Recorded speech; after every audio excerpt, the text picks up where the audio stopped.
एक ओर जहाँ सभी देवताओं को माता पार्वती और महादेव के पुनर्मिलन की प्रतीक्षा थी, वहीं दूसरी ओर अट्टासुर, जिसे माता आदिशक्ति के जन्म के बारे में ज्ञात हो चुका था, वो अब उसकी सूचना किसी भी प्रकार से तारकासुर तक पहुंचाना चाहता था। आदिशक्ति, अब वो समय दूर नहीं जब मैं महाराज तारकासुर के समक्ष प्रस्तुत होकर उन्हें आपकी सूचना दूंगा और तब आप सुरक्षित नहीं रहेंगी। आपका अंत समय अब निकट है, क्योंकि मेरे स्वामी आपको कदापि जीवित नहीं रहने देंगे।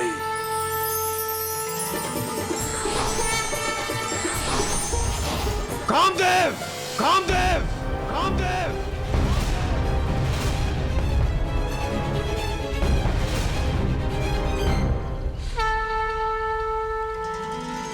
प्रणाम देवराजेंद्र।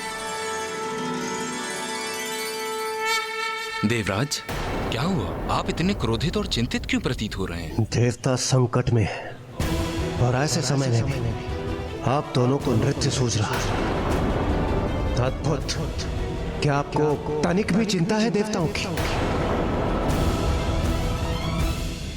देवराज, ऐसा नहीं है कि हमें देवताओं की चिंता नहीं है, किंतु हम दोनों का अस्तित्व ना सिर्फ देवताओं के लिए है, अपितु संसार के संपूर्ण प्राणियों के लिए भी है। हमारे नृत्य संगीत से ही संसार भर में कामनाओं का विस्तार होता है और संसार के समस्त प्राणी अपने काम के वशीभूत होकर अपनी प्रजनन क्रिया को संपन्न करते हैं और इसी प्रकार संसार का चक्र आगे बढ़ता है। देवराज, आप इतने चिंतित, निरुत्साहित क्यों लग रहे हैं? क्या बात है? अंत निकट, शीघ्र ही संसार का अंत होगा। फिर तो न संसार होगा, न जीव होंगे और न ही देवता। देवराज, यह आप क्या कह रहे हैं? संसार नष्ट होने वाला है? मैं कुछ समझा नहीं। आप कामदेव, संसार के प्राणियों में आप काम की भावना उत्पन्न करते हैं, उसे नियंत्रित करते हैं। इसलिए मैं आपसे अपने एक प्रश्न का उत्तर चाहता हूं। जहां पर काम की भावना की अत्यंत आवश्यकता है, वहां विरक्ति का भाव क्यों? यदि महादेव और माता पार्वती का विवाह होगा, तभी तो उन्हें पुत्र रत्न की प्राप्ति होगी और वही महादेव का पुत्र तारकासुर का अंत करेगा। और हम सभी कितने समय से इस क्षण की प्रतीक्षा कर रहे हैं, किंतु महादेव तो माता पार्वती की ओर देखते भी नहीं। वो तो सांसारिक भावनाओं का तज कर अत्यंत गहन ध्यान में विलीन है। इस प्रकार महादेव और माता पार्वती का विवाह कैसे संपन्न होगा? इसलिए अब आपको कुछ करना ही होगा। कामदेव, आप ही बताइए, मेरे मुख से ये चिंता सुनकर क्या आपको अभी भी विश्वास है कि आप अपना कर्तव्य पूर्ण रूप से निभा रहे हैं? कामदेव, आपको महादेव के भीतर काम और आकर्षण जागृत करना ही होगा। काम और आकर्षण जागृत करना ही होगा। काम और आकर्षण जागृत करना ही होगा।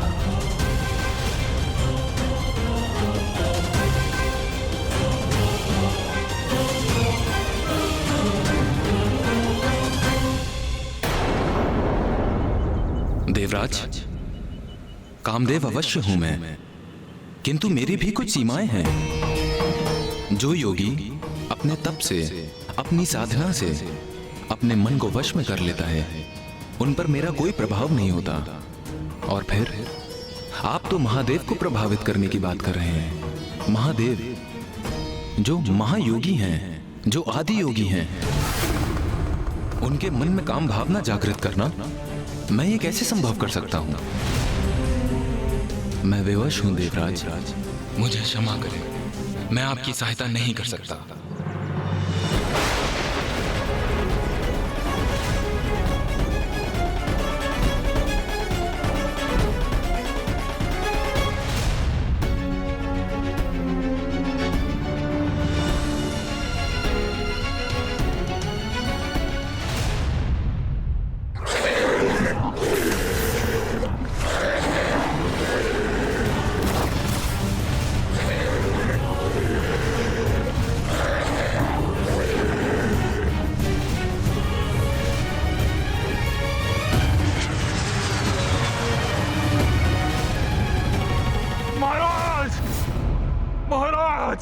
महाराज, छोड़ो मुझे, छोड़ो। कौन है ये भिक्षुक? अति शीघ्र बाहर निकालो इसे। महाराज मेरी बात सुनिए, महाराज मेरी बात सुनिए। महाराज भिक्षुक नहीं, अट्टासुर हूं मैं। अट्टासुर महाराज, अट्टासुर महाराज। अट्टासुर? अट्टासुर! अट्टासुर!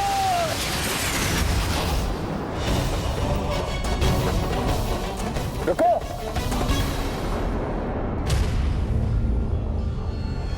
अट्टासुर, ये कैसे संभव है?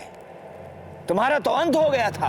हाँ, मेरी मृत्यु हो गई थी महाराज, किंतु फिर पुनः पुनर्जीवित किया गया मैं।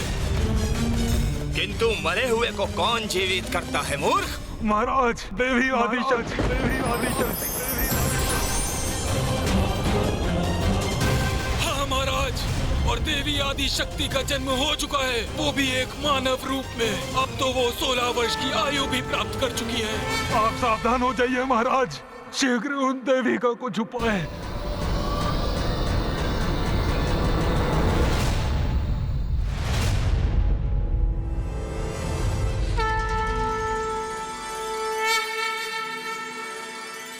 हमें क्षमा कीजिए देवराज, किंतु ये कार्य इतना सरल नहीं, इसीलिए स्वामी का इस कार्य को अस्वीकार करना ही उचित था। प्रसन्नता मुझे मात्र इस बात की है कि आप स्वामी की विवशता समझ सके।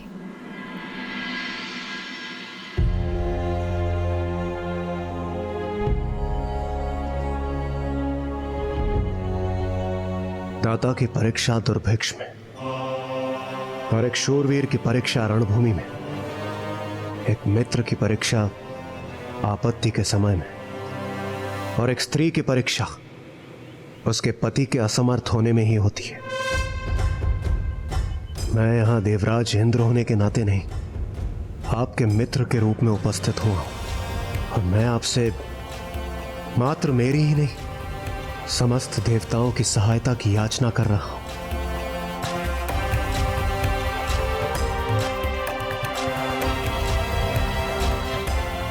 आज आपकी मित्रता की परीक्षा है कामदेव।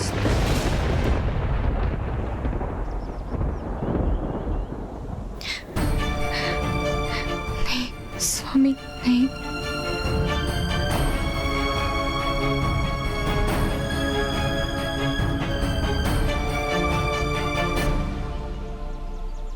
मित्र इंद्रदेव, यदि मैं समर्थ होता तो मैं आपकी सहायता अवश्य करता। यदि आप मुझे ये आकर के कहते कि कोई तप करके आपका सिंहासन पाना चाहता है, तो मैं अपनी समस्त शक्तियां झोंक कर उसकी तपस्या भंग करने का प्रयास करता और आपके सिंहासन की रक्षा करने में आपका सहायक बनता। किंतु आप तो मुझसे अनुरोध कर रहे हैं कि मैं महादेव की समाधि भंग करने का प्रयास करूं, जो कि असंभव है। यह तो स्वयं जलती हुई अग्नि में हाथ डालने के समान है।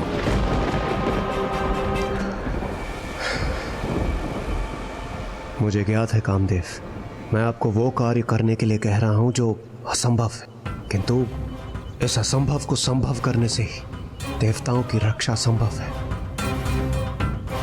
क्योंकि ताड़कासुर का अंत महादेव और माता पार्वती का वो पुत्र करेगा जिसका जन्म महादेव के भीतर माता पार्वती के प्रति उत्पन्न होने वाले काम भाव से होगा।